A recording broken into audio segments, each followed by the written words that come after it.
पहले वन रोपण कराए गए थे गत वर्षों में, उसमें कुछ कोड़ने निकोड़ने का काम भी जगह जगह प्रारंभ हो गया है।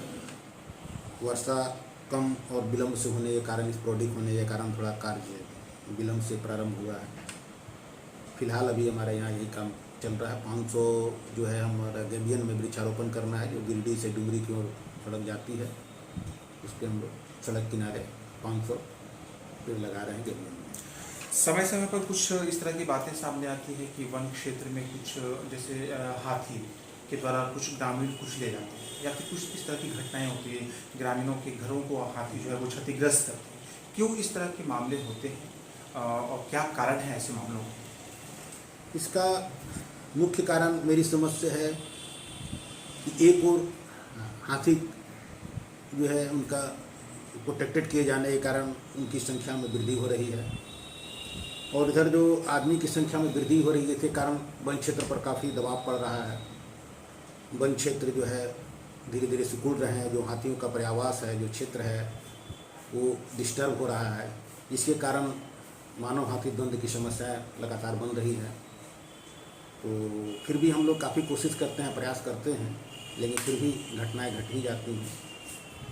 इस तरह की जो घटनाएं घटती है तो जैसे मान लीजिए किसी व्यक्ति का देहांत हो गया हाथी के पैरों से कुचाई कर, तो इस मामले में किस तरह का प्रावधान है फॉरेस्ट की तरफ से?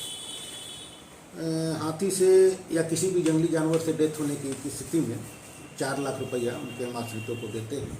तो उसमें पोस्टमार्टम रिपोर्ट वगैरह आ जाता है, पुलिस वेरिफिकेशन रिपोर्ट आने के बाद जो सीईओ का एक रिपोर्ट आता है, जो कुल पत्राधिकारी हैं, जो उनके वारिस हैं, उनको हम लोग 4 लाख रुपये का भुगतान करते हैं। ग्रामीणों के घर जब क्षतिग्रस्त हो जाते हैं वन प्राणियों की तरफ द्वारा, तो ऐसी स्थिति में क्या कुछ होता है? उनके लिए अलग अलग बना हुआ कच्चा मकान, पक्का मकान, पार्शियली डैमेज, फुल डैमेज, सबके लिए अलग अलग 10,000 रुपया से लेकर करीब करीब 1.5 लाख रुपया तक भुगतान करने का अलग अलग प्रोविज़न है, हम लोग भुगतान करते हैं। और वो फसल में भी है, फसल का है करीब 2 हेक्टेयर क्षेत्र में मैक्सिमम 2 हेक्टेयर लिमिट किया गया है, और 20,000 रुपया हेक्टेयर के हिसाब से हम लोग फसल क्षति अगर होती है तो भुगतान करते हैं। फिर ये अनाज का है 1,600 रुपये कुंटल के हिसाब से है, और 5 क्विंटल रिस्ट्रिक्टेड है, 5 क्विंटल मैक्सिमम हम लोग देते हैं। फिर और छोटे छोटे जानवर हैं, उनका अलग अलग रेट फिक्स है। समय समय पर वन क्षेत्रों में लोगों के द्वारा जो है अतिक्रमण की बातें भी सामने आती हैं। क्यों होता है इस तरह का मामला और किस तरह की कार्रवाई करते हैं आप और आपकी का विभाग इस तरह के मामलों के विरुद्ध? हमारा जो वन क्षेत्र है काफ़ी बड़ा है, और कुछ स्टाफ की कमी होने के कारण पूरा जो एरिया है, जो बाउंड्री पिलर्स वगैरह थे, सीमांकन वगैरह पूरा जो था पहले किया हुआ था, तो कच्चे पिलर्स थे, तो वन सीमा नहीं होने के कारण कभी कभी अनजान में भी लोग फॉरेस्ट लैंड में इंक्रोच कर लेते हैं, एग्रीकल्चर पर्पज़ से, या घर बना लेते हैं।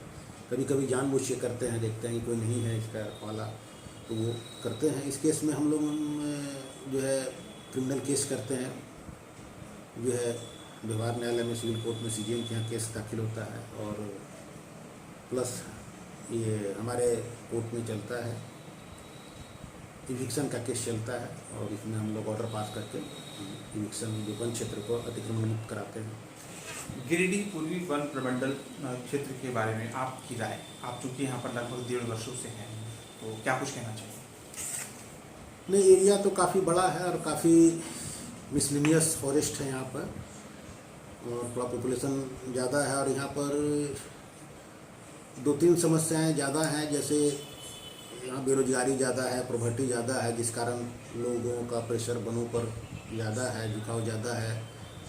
और अभी जैसे सरकार की योजना थी उज्ज्वला गैस योजना, इसके तहत गैस प्रोवाइड किया गया, लेकिन अब बहुत जगह ऐसे हैं कि लोगों को गैस खरीदने की भी कैपेसिटी नहीं है। तो इस तरह से और हम उन्हें प्रोवाइड करें तो निश्चित तौर पर जो है वनों पर जो है इसका अच्छा प्रभाव पड़ेगा, सकारात्मक प्रभाव पड़ेगा। लोग जो है जलाने के लिए जो लकड़ी काटते हैं नहीं काटेंगे।